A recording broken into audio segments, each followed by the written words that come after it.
Well, here we are. This is Catfish Pond Stage 7.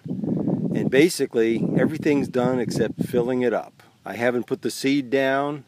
I'm going to do that in a little while. I'm going to seed the banks. But everything's done. That is some of the equipment that was here.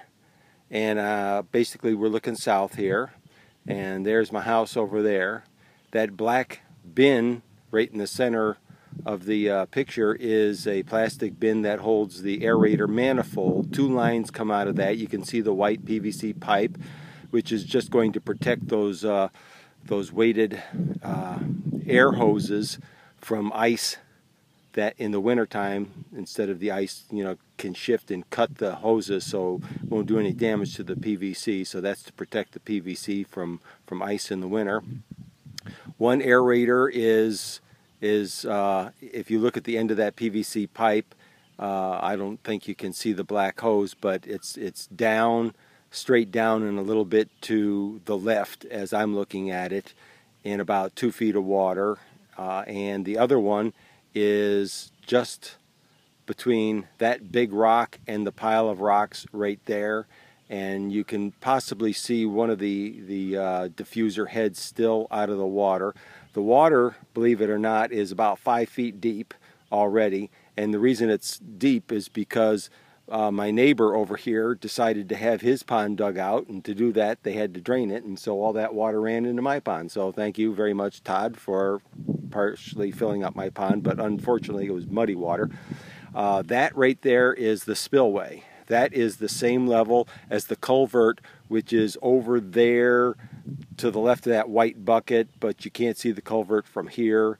And so that's the spillway. These are 4 piles of pallets, of 6 pallets that I put in. These will be habitat for small fish, minnows and other small fish, small catfish when I have them put in. The white buckets that you see are for spawning. They are at various depths, but mostly around 4 or 5 feet deep on the east bank, west bank, and north bank, rather than the south bank there, because the south bank won't get a lot of sun. So catfish don't spawn until the water temperatures are 70 degrees or warmer. So the main source of water is this channel that was cut to intercept a big drainage basin up there, probably 30-40 acres. And water's trickling in right now. That white stuff you see is 500 pounds of lime that I dumped there, because as the water, once we get significant rain, water's going to just surge out of there, and it's going to flush that lime into the pond, which will help neutralize the water. Water around here, because of all the woods and whatnot, tends to be a little more acidic, and so I want to bring the water up to more of a 6.5, which is pretty neutral, at least neutral enough for me. And so this is the pond. I'm standing on the, well, I guess you'd call it the east bank. The water level will be at that point of the spillway once the pond is full and overflowing. And so I don't know what else to say.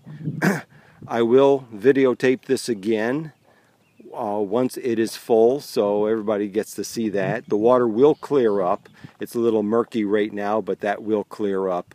There are already frogs in the water, and I think when I'm pretty sure that there are some baby cat or bullhead in my pond from my neighbor's pond when it was drained. So I'm going to have some bullhead in here, which I didn't want, but heck, they may be food for the catfish once the catfish get nice and big. Next April, May, I'm going to put between 200 and 300 catfish in here, and this summer, as soon as the water is basically to the middle of that big rock, that'll mean I'll have about 6-7 feet of water in there. When it's really partially got these things submerged, then I'm going to put in about 1,000 minnows, and I'll also fertilize the pond, which will which will create a good environment for the kind of plants and critters that do well in a good pond. I'll start aerating the pond once it's a little bit fuller, but it doesn't have to be full yet. And then in September I'll put in about 500 crawfish, and by next April, May, there will be a really good ecosystem in here.